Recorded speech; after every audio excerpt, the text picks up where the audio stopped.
Chapter 8 Export Sales Contract.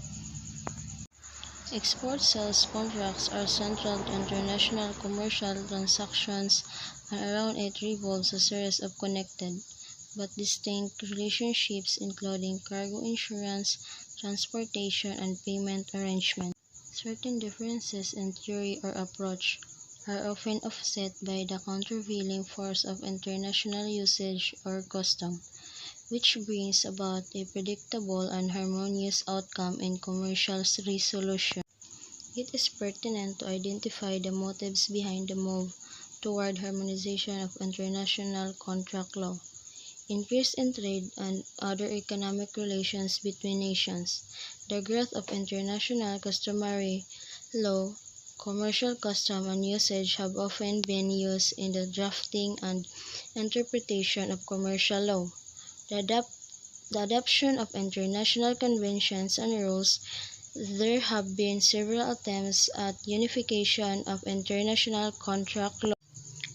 UNCITRAL produced a set of uniform rules, convention on international sale of goods or CISG, on international trade that are product of different national legal systems.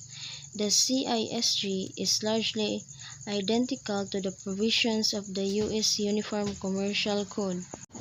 Place of business is often interpreted to mean the country that has the closest relationship to the contract and is closest to where it will perform, for example, the place where they is to be signed or the goods delivered. Oral contracts or statement.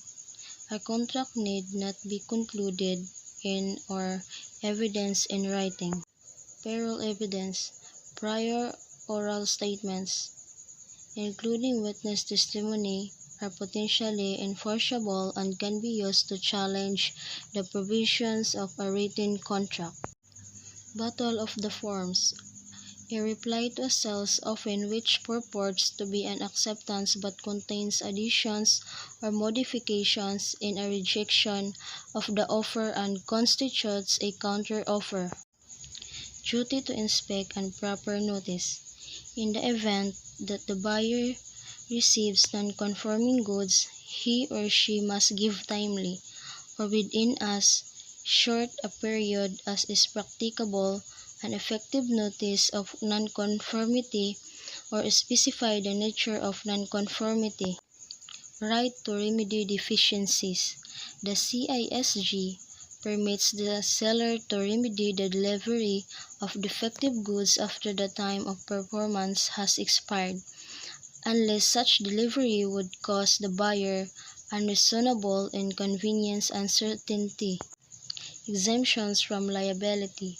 The CISG exempts a party from liability failure to person any of his or her obligations due to reasons beyond his or her control and not foreseeable at the time of the contract formation. Here are the factors behind the move toward harmonization of international contract or commercial law. First, increases in global trade and economic relations. Second, the growth of international customary law. Third, the adaptation of international convention and rules. Under the adaptation of international convention and rules are the Vienna Convention of International Sale of Goods, the ICC rules on contract agreements, and the standards contracts developed by trade associations. CISG essential elements. First, oral contracts. Second, parole evidence. Third, battle of the forms. Fourth, duty to inspect and proper notice. Fifth, right to remedy deficiencies. And sixth, limitation period. Major clauses and export contracts.